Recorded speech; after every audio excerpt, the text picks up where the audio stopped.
Hi friends, எல்லாருக்கும் வணக்கங்க. இன்றைக்கி நாட்டுக்கோழி மிளகாய் கறி வறுவல் எப்படி செய்கிறதுன்னு பார்க்கலாம் வாங்க. இப்போ கடாய் வச்சு செக்கெண்ணெய் ஊற்றிக்கலாங்க. செக்கு கடலெண்ணெய். இதுக்கு தேவையான பொருட்கள்னு பார்த்திங்கன்னா 5 பொருள் மட்டும் போதுங்க. சின்ன வெங்காயம், வரமிளகாய், கறிவேப்பிலை, மஞ்சள் தூள், கல்லுப்பு தாங்க. வேறு எந்த ஒரு மசாலா பொருட்களும் சேர்த்தாமல் செய்யக்கூடிய ஒரு வறுவலுங்க. அவ்வளோ டேஸ்ட்டாக இருக்குது. இப்போ எண்ணெய் சூடாயிருச்சு. இதுக்கப்புறமா நான் இன்றைக்கி 1 கிலோ பக்கமாக கோழி கறி எடுத்துருக்குறேங்க. அதுக்கு நான் இன்றைக்கி 1/2 கிலோ சின்ன வெங்காயம் போட்டிருக்குறேங்க. வெங்காயத்தை போட்டு நல்லா வதக்கணும்.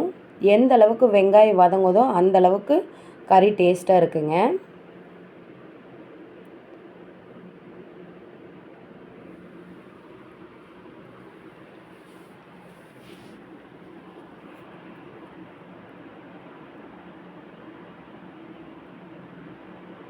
வதக்கி விட்டுட்டு இருக்கணுங்க.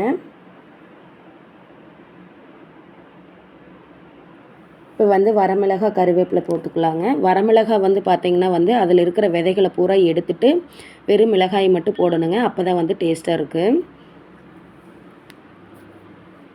நல்லா வதக்கி விட்டுடலாம். இதுக்கு ஒரு சிலர் இஞ்சி பூண்டு விழுது சேர்த்துக்குவாங்க. நான் சேர்க்க மாட்டேன். இது இந்த சின்ன வெங்காயம் வரமிளகாயிலேயே கறி வெந்துச்சுன்னா அவ்வளோ டேஸ்ட்டாக இருக்குங்க. நல்லா வதக்கி விட்டுட்டே இருக்கணும்.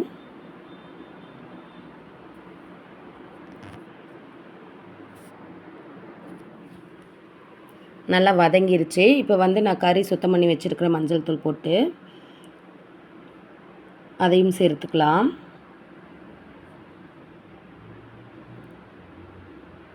நல்லா கிளறி விட்டுட்டே இருக்கணுங்க.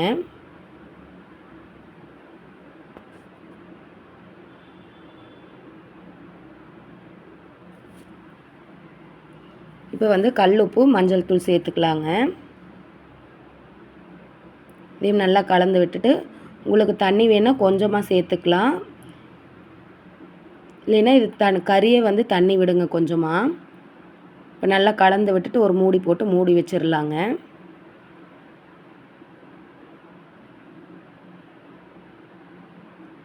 அடுப்பு சிம்மில் வச்சுட்டு வேக வச்சா மட்டும்தான் கறி நல்லா வேகுங்க. இப்போ நல்லா வெந்துருச்சு. தண்ணி சுண்டுற அளவுக்கு வேக விட்டுறலாங்க. மிளகாயும் சின்ன வெங்காயத்தில் இருக்கிற ஃப்ளேவர் அந்த கறியில் நல்லா இறங்கணும். இப்போ ரெடி ஆயிடுச்சுங்க. இதே மாதிரி நீங்களும் ட்ரை பண்ணி பாருங்கள். எப்படி இருக்குதுன்னு கமெண்ட் பண்ணுங்கள். வீடியோ பிடிச்சிருந்தால் லைக் பண்ணுங்கள், ஷேர் பண்ணுங்கள், மறக்காமல் சப்ஸ்கிரைப் பண்ணுங்கள். Bye friends.